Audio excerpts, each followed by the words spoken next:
Do you want to share a contact from your iPhone to your friend's iPhone? In this video, we will show you how to do it.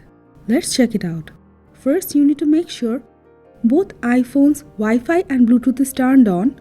You don't need the internet connection. You only need the sensors to connect so the devices can be connected and you can share the contact. Also make sure the iPhone that receiving the contact AirDrop setting is to everyone.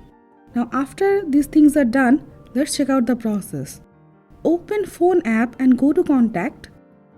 Select the contact you want to share. Tap share contact. Select AirDrop. Now you will see the other iPhone in the list. Select it. You will get a pop-up in the other iPhone. Tap accept.